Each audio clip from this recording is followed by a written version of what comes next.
Sup, Borat? I saw Borat 3 years ago, and for those who don't know the story, the movie actually broke down. And then once they realized that they couldn't fix it anymore, they felt bad and they came on stage to do a question and answer. I asked them a question. I said, "Hey, Larry, it's way past my bedtime. I got school tomorrow. Is there any way you could sign?" Wait, how old were you? At that time, I'm 18 now. So you literally was past your bedtime. Yeah. That wasn't even a joke. Yeah. So I said, "Larry Charles, is there any way I can get a late slip for school the next day?" So he said, "Sure." He pulled me up on stage in front of everyone. "Dear Mr. Lamberski, Jordan Manuka's late because my movie broke down. Sincerely, the director." And where is it now? It's hung up in my basement. Excellent, excellent. What's your favorite Midnight Madness movie you've ever seen? With a story like that, how could you know? How do you beat it? It was a dumb question. That was a dumb question I asked. I'm sorry. How many movies have you seen today? I've seen 5 so far, 4 today. Is that the most you've ever done? No, on the last night I'm doing 6, and I've done 6 before. You know they're like 2 hours long, though, right? What's your favorite Midnight Madness movie that you've seen? Oh, JCVD. Easily. She's got good taste.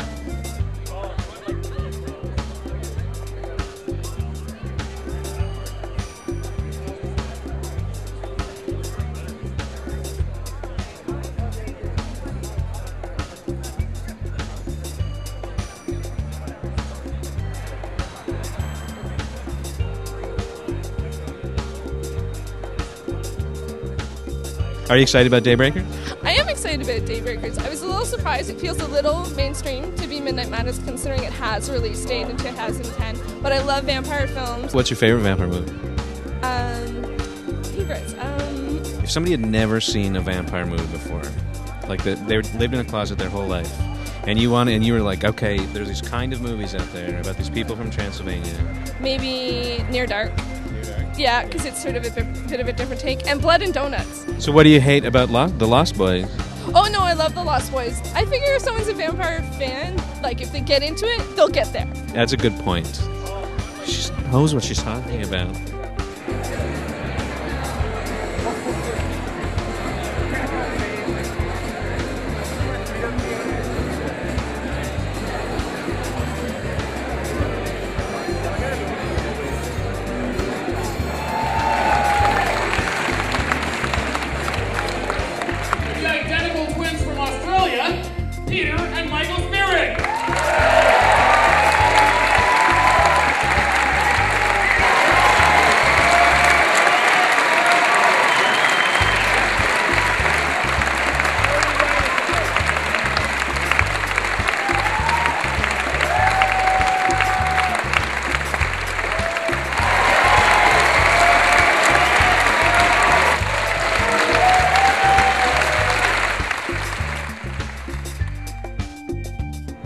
So, how's your energy level?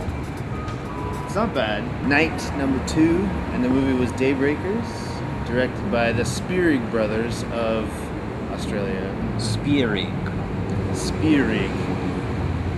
So what these guys have done, the Spierig brothers in the movie Daybreakers, is the world has been taken over by vampires. They've won, but they're running out of blood. They killed too many humans. As they starve to death, they're devolving into beasts, proletariat, starving beasts. The vampires are devolving because they're running out of blood. And Ethan Hawke is a renegade vampire hematologist who gets involved with a revolution in the vampire society.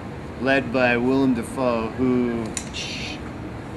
I love that movie. As with a lot of horror movies and other genre films that, you know, the story's going to get a little stale. When people try and do new things, like the die-hard fans of that genre often, like, freak out and they're like, that's not how you make a horror movie. Like, Colin gave a little dig at the Twilight movies, and it's like, is it disrespectful to vampires?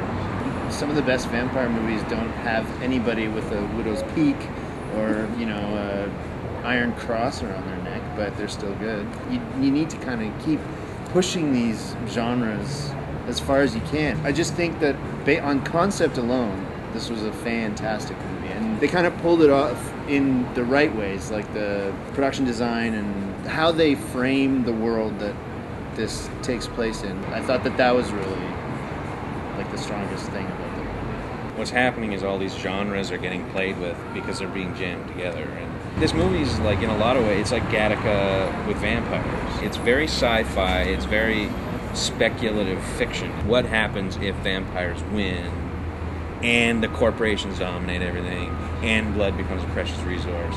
And it's kind of like, okay. On one hand, it's incredibly traditional and sticks really closely to the kind of, even the goofy aspects of the vampire myth. Like, they can't see themselves in the mirror, but it goes beyond that. While there are humans in the film, the scariest scene in the film isn't a human hiding from a vampire.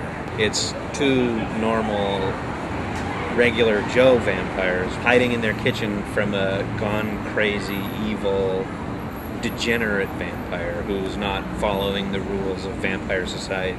You feel so retarded saying stuff like it's a fresh take on the vampire genre, because everything's a fresh take on the vampire genre. But it's an interesting one, and it makes for some great scenes. The problem with this film is that because they took it, they were like, okay, what if vampires X? What if vampires Y? It becomes this incredibly convoluted story that's interesting and neat, but the middle third of the film, when they get to the actual nitty-gritty of storytelling, it gets really bogged down with the details. But it's not coming out until January, I think. Well, that's what I was going to say. This is a film that would benefit from just a trim. Yeah. That's literally kind of all that's wrong with it. And there's a lot right with it. There's some amazing vampire carnage scenes.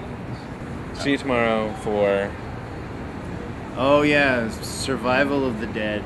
This is my skeptical face, but we'll see. Maybe it'll be good.